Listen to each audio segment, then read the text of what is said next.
제1장 그리스도의 신성. 1844년 재림운동의 초창기 이후로 예수 그리스도의 신성은 언제나 재림운동의 기본 신조들의 하나였다.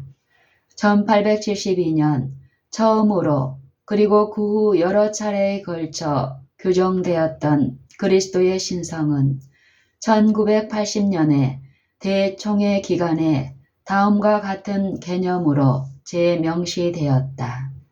즉, 영원 전부터 아들이신 하나님이 예수 그리스도 안에 성육신 하셨다. 그분을 통하여 모든 만물이 창조되었고 하나님의 품성이 계시되었으며 인류의 구원이 완성되었고 세상이 심판받았다. 영원히 참 하나님이신 그분이 또한 진실로 사람인 그리스도 예수가 되셨다.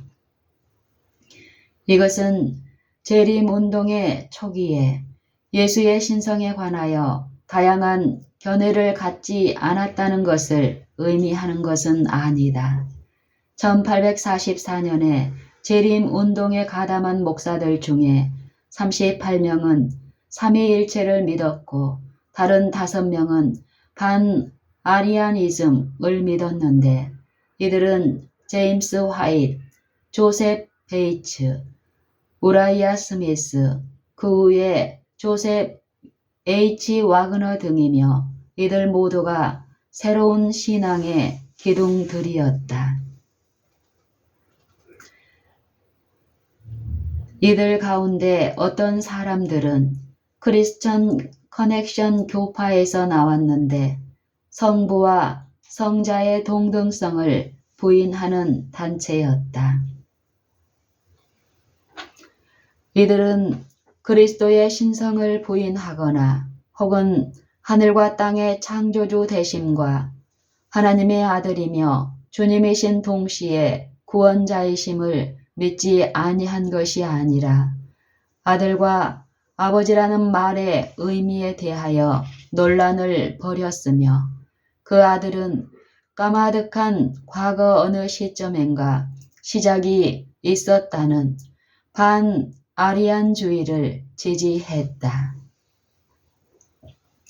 제7일 안식일 예수 재림교회 교인이 되었을 때 이 목사들은 그들의 이런 신조를 한동안 그대로 유지하고 있었음이 그들의 글 가운데 나타난다.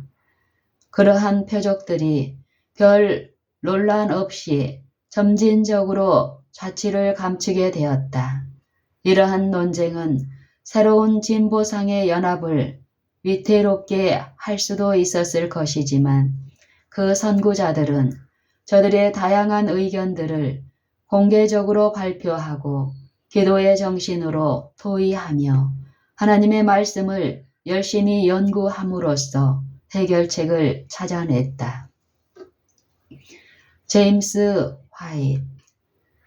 제임스 화이트는 엘렌 G. 화이트과 조셉 베이츠와 더불어 제7일 안식일 예수 재림교회의 공동 설립자였다. 그는 1821년 8월 4일에 메인주 팔미라에서 출생하였다. 그의 아버지는 메이플라워 청교도의 후손이었다. 그리스도의 재림에 관한 윌리엄 밀러의 설교를 들은 후에 제임스 화이트는 밀러주의 운동에 가담했으며 1844년에 대실망을 경험하였다. 1844년 10월 22일에 영광 중에 오실 예수의 강림을 고대했던 많은 사람이 그들의 신앙을 버렸으나 제임스 화이트는 재림운동의 선구자들이 된 그룹의 핵심 멤버가 되었다. 제임스 화이트는 훌륭한 설교자이었으며 많은 글을 쓴 저술가였다. 엘렌 하몬에 의해 크게 격려를 받았고 1846년 그녀와 결혼하였으며 다수의 소책자를 출판하였다. 그것은 1850년에 리뷰 앤드 헤럴드, 1852년의 청년 지도자, 1874년의 시조 등이다. 1853년에서 1880년 사이에 그는 4권의 책과 여러 개의 팸플릿을 출판했다. 애드벤트 리뷰 앤드 세베스 헤럴드에 수록된 기사에서 제임스 화이트는 예수의 신성에 관한 자신의 견해를 발표했다. 그는 처음에 삼위일체론의 불합리라고 자기가 표현한 사상, 곧 예수 그리스도는 영원하신 하나님이라는 사상과 동조되는 그 사상을 분명하게 거절했다. 그러나 1853년 후에는 그리스도의 신성에 관한 그의 신조를 분명히 했다. 23년이 경과된 후 그는 제7일 안식일 예수 재림교회는 예수님의 신성과 삼위일체설을 아주 밀접한 관계로 본다고 기록하였다. 1877년에는 하나님과 동등하신 그리스도라는 표제의 기사를 출간했다. 그가 죽기 얼마 전 그는 다시 한번 아들은 하나님 아버지와 창조 사업에 동등하게 참여하셨고 또한 율법을 세우며 피조된 지성적 존재들의 통치에 동등하시다고 하였다. 제임스 화이트의 주장은 다소 온건하였으나 우라이아 스미스의 경우는 달랐다. 우라이아 스미스는 1832년 뉴햄프셔에서 태어났는데 윌리엄 밀러가 그리스도의 임박한 재림을 설교하기 시작한 직후였다. 1852년 그가 재림 신도가 된 것은 그의 나이 20세 때였다. 1855년 초 그는 리뷰 앤드 헤럴드 부편집인으로 임명되었으며 제임스 화이트의 보조자가 되었다. 그는 매우 빠르게 주필이 되어 사망할 때까지 거의 계속해서 그 직책에 머물러 있었다. 우라이아 스미스는 주도적인 성격의 소유자였고 주장이 강한 사람이었다. 그의 책과 논설 등은 교회의 교리적 신조들에 강한 영향을 끼쳤다. 그는 성경 예언에 관한 그의 저서들인 다니엘과 요한계시록, 예언상의 미합중구, 예수님을 바라봄 등으로 주로 잘 알려진 사람이었다. 제임스 화이트, 조셉 베이츠와 그 외의 개척자들과 같이 우라이아 스미스는 자신의 반아리안주의를 포기하였으나 난관이 없지는 않았다. 그의 첫 번째 저서인 계시에 관한 소고에서 그는 공개적으로 반삼위일체론의 견해에 대해 설명하였다. 그는 성령의 존재를 부인했을 뿐 아니라 또한 영혼은 오직 하나님 아버지께만 적용될 수 있다고 간주하였다. 그는 말하기를 이런 용어들은 결코 그리스도께 적용될 수 없다고 했다. 요한계시록 3장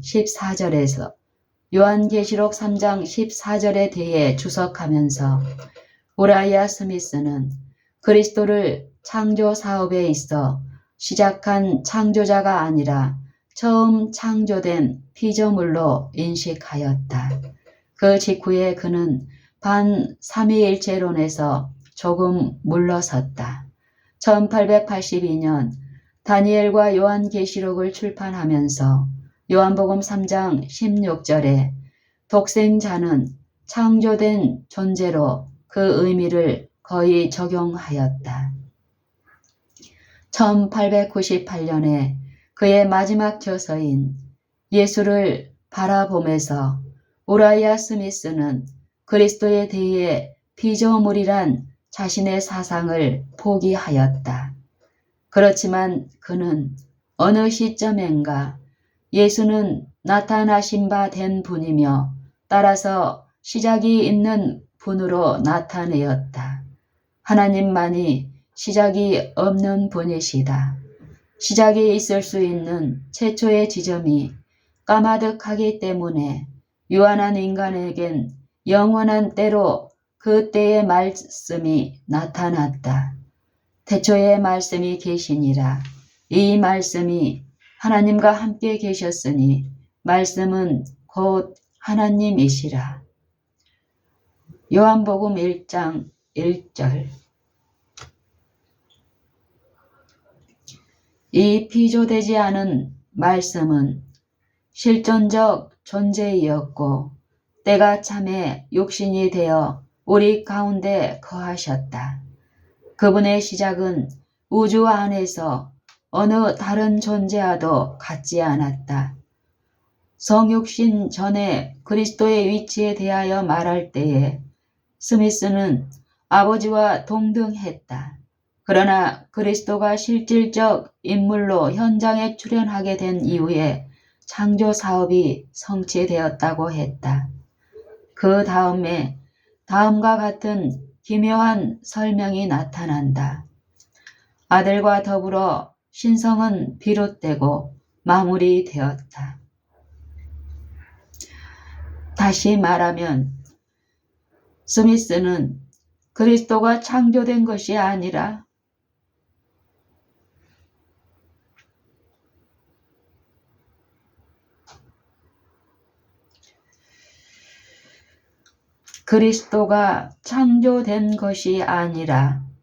하나님으로부터 유래되었다고 생각하였다.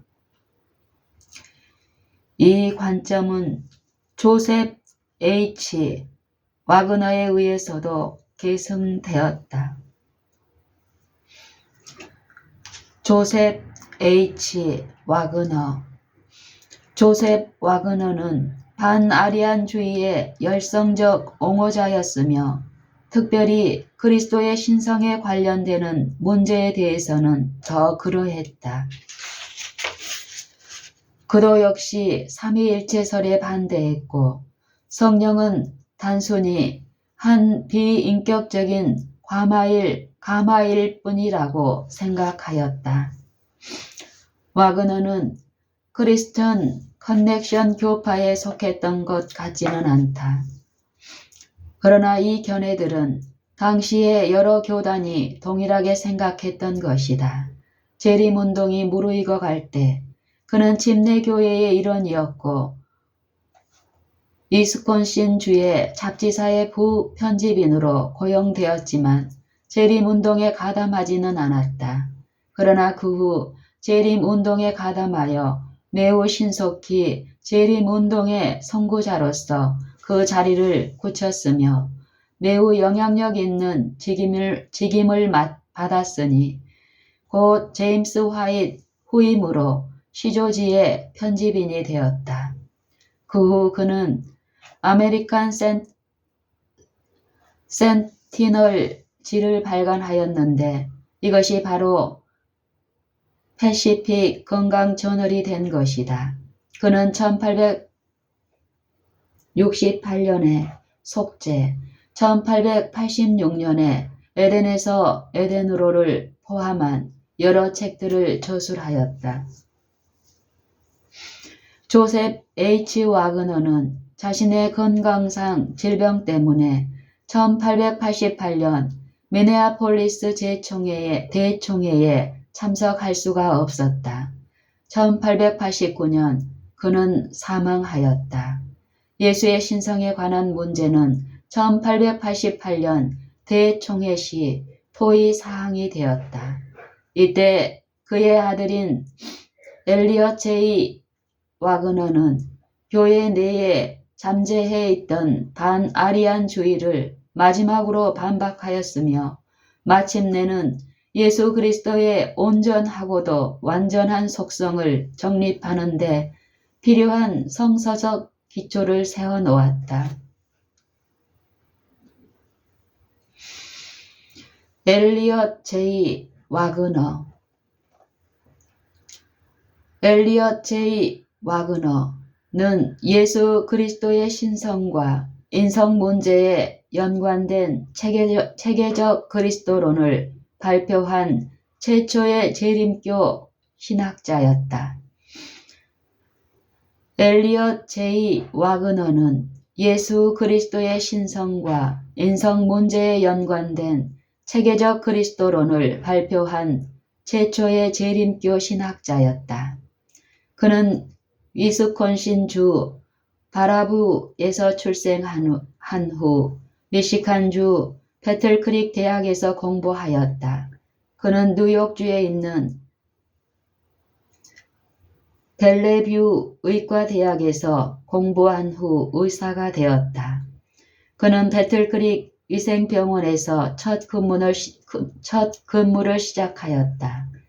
그리고 이 대학 병원의 의사로서 진료 사업을 시작하였다. 그는 설교자로서보다는 복음 증거자로 활동하였다. 그는 글쓰는 재능을 발휘한 후에 자기 아버지의 지도하에 1884년 시조지의 부편집인으로 부름받았다. 2년 후 그는 수석 편집인이 되었고 1891년까지 그 자리를 유지하였다. 1892년부터 1902년까지 그는 영국에서 일하였는데 처음에는 현대 진리지의 편집인으로 그 후 남부 영국 합회의 초대 합회장이 되었다. 그가 미국에 귀국한 후 이혼과 재혼 문제로 교회에서 떠났으며 J.H. 켈록 밑에서 배틀크릭 대학 신학 교수로 남은 기간을 보냈다. 와그너는 매우 많은 책을 써낸 신학자였다. 다수의 팜플렛과 수백 가지가 넘는 논설 등 중요한 책들을 남겼다. 그리고 와그너는 그의 동료인 A.T. 존스와 함께 미네아폴리스 1888년 대총회 회기 중에 행한 역할 때문에 가장 잘 알려진 인물이다. 그들은 함께 믿음으로 말미암는 의에 관한 주장을 함으로써 재림교의 역사에 뚜렷한 발자취를 남겼다. 와그너에게 이 주제는 오직 그리스도론 조명을 통해서만 이해될 수 있었다. 1884년 초기에 와그너는 일련의 논문들을 시조지에 발표했는데 그 가운데서 천사들이 하나님 아버지께 경배 드리듯 똑같은 경배를 그리스도께 드림으로 모든 만물의 창조주이신 그리스도의 신성에 대한 그의 믿음을 천명하였다.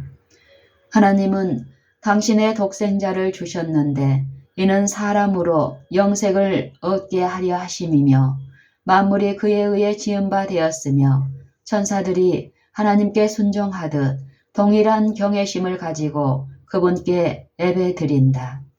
하나님은 당신의 독생자를 주심으로 만물이 그에 의해 창조되었고 천사들이 하나님께 순종하듯 동일한 경외심을 가지고 경배 드리는 당신의 독생자를 주심으로 이는 사람으로 영생을 얻게 하려 하심이라.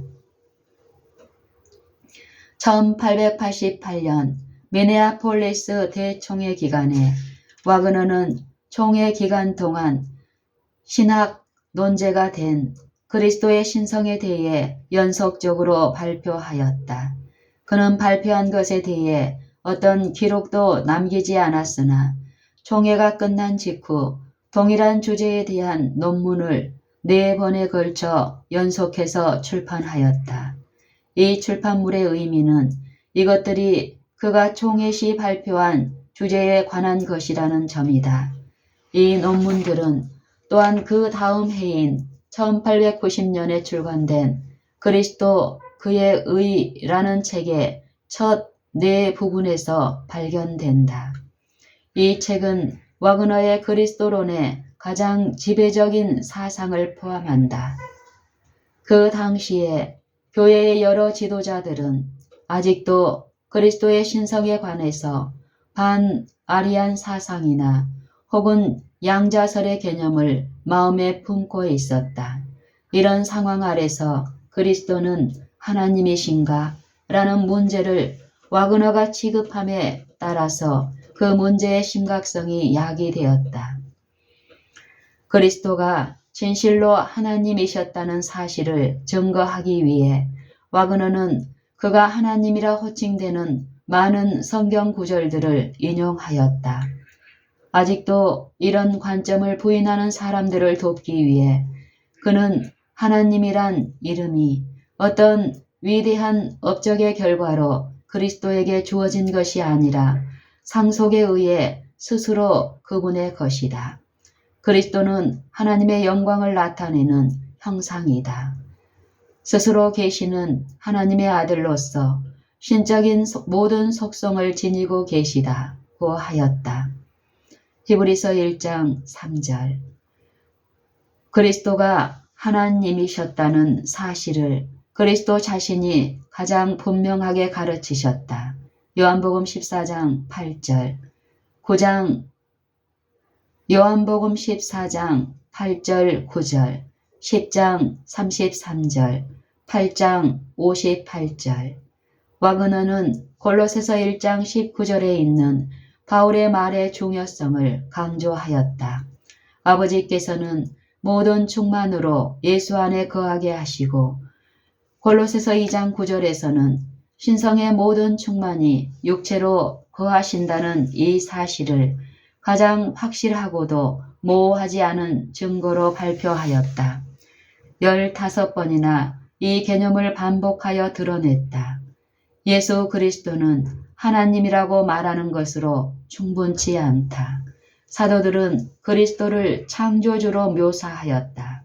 와그너는 골로새서 1장 15절로 17절에서 그는 보이지 아니하시는 하나님의 형상이요 모든 창조물보다 먼저 나신 자니 만물이 그에게 창조되되 하늘과 땅에서 보이는 것들과 보이지 않는 것들과 혹은 보좌들이나 주관들이나 정사들이나 권세들이나 만물이 다 그로 말미암고 그를 위하여 창조되었고 또한 그가 만물보다 먼저 계시고 만물이 그 안에 함께 섰느니라.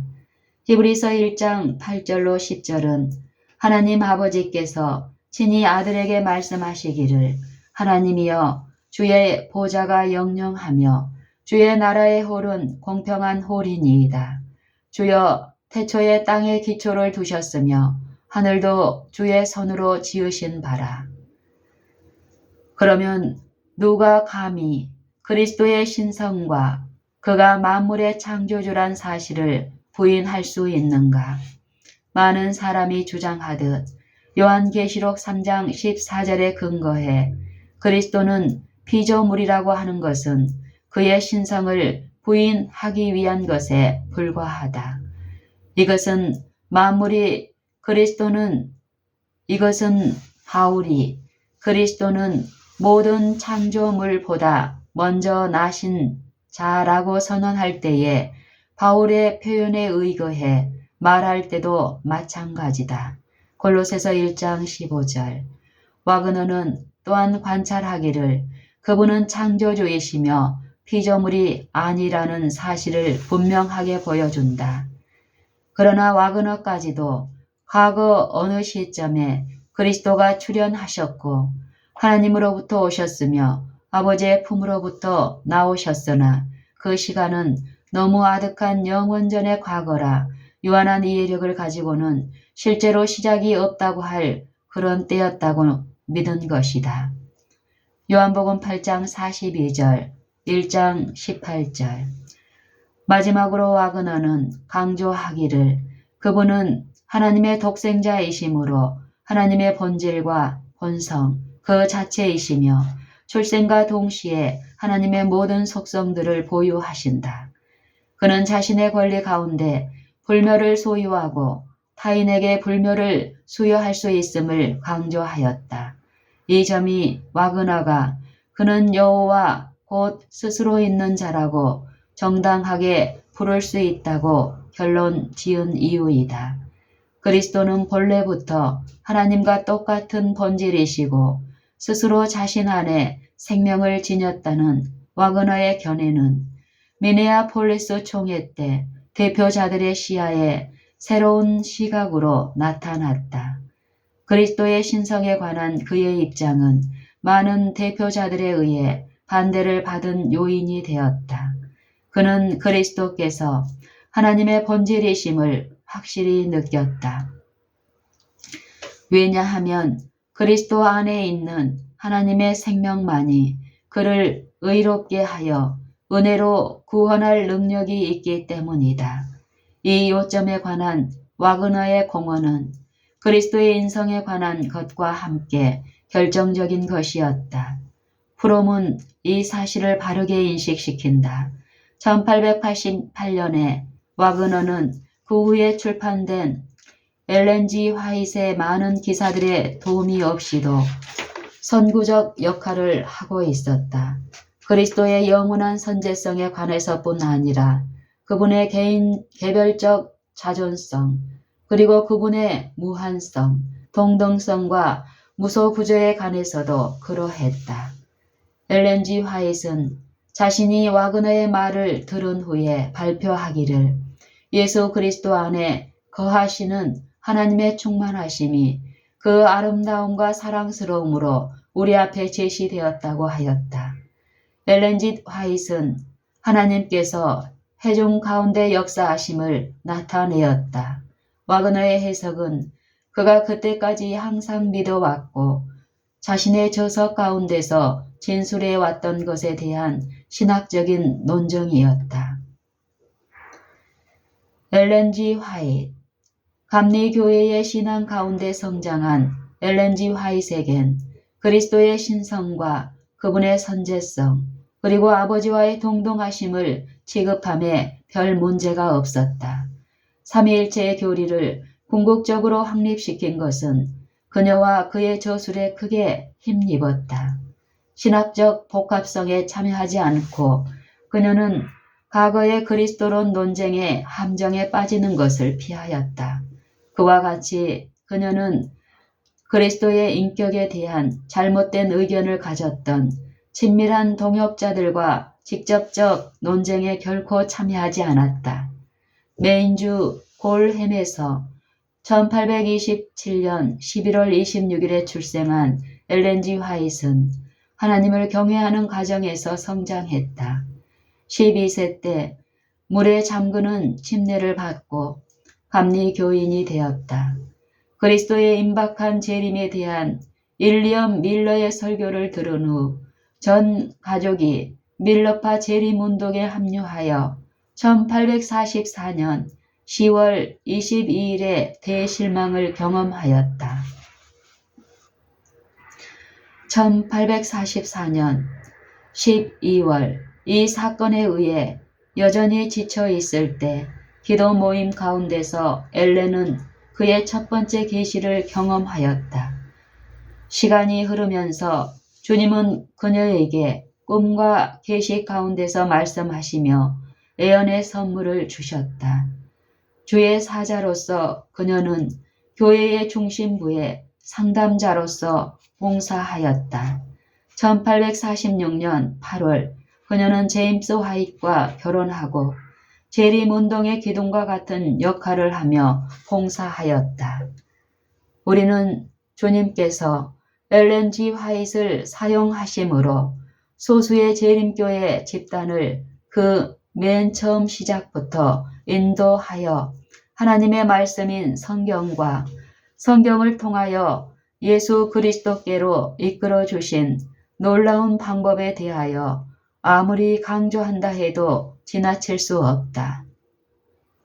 만일 그리스도를 존중하고 찬양하며 그리스도와 그 품성과 그의 생애와 그의 사업을 고양시킨 한 사람이 있다면 그는 엘렌 G. 화이트이다.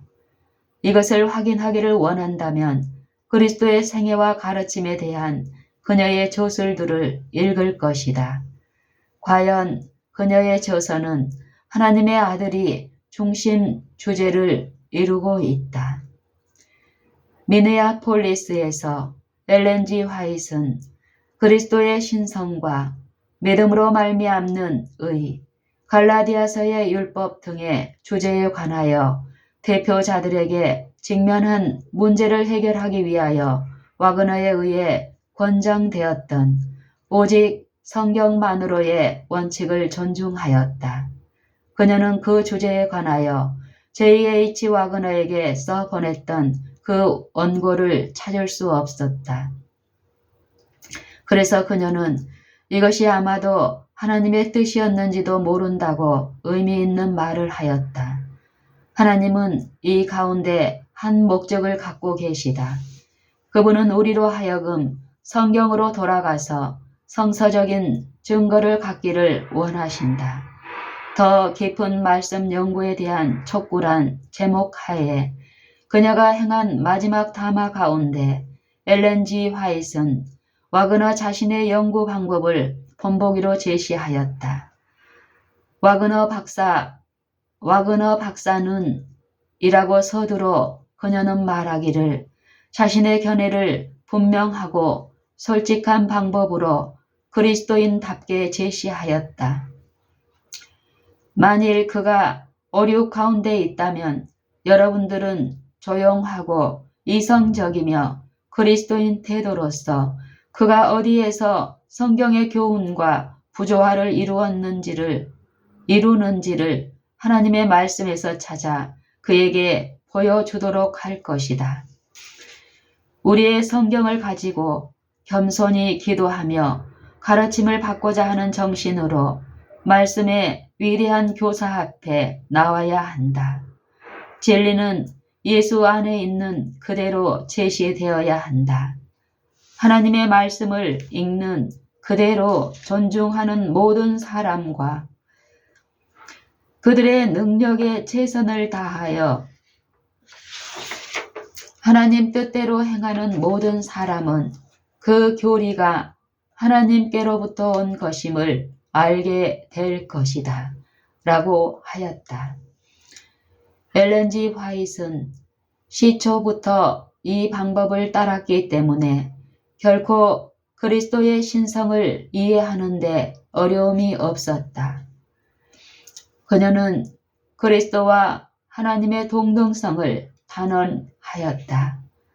그녀는 그분을 하늘의 대주제시며 하나님과 동등하신 하늘의 대군이시며 하늘 아버지와 능력과 권한에 있어서 하나이시며 본질적으로 아버지와 똑같은 속성을 지닌 자여 영원 전부터 아버지와 함께한 하나님의 독생자여 인간의 옷을 입고 계신 주 하나님 그리고 무한하고도 전능하신 영원 자존자로서 그리스도를 나타내었다. 그의 저서 중 하나인 시대의 소망 첫 부분에 기록하기를 영원한 시대로부터 주 예수 그리스도는 아버지와 일체이셨다. 그분은 하나님의 형상이요 하나님의 위대하심과 위엄하심의 모습이며 그의 영광의 광채이셨다. 그가 이 세상에 오신 것은 이 영광을 나타내시기 위함이었다. 그는 죄로 어두워진 이 세상에 하나님의 사랑의 빛을 드러내시려고 곧 우리와 함께 계시는 하나님이 되시려고 오셨다.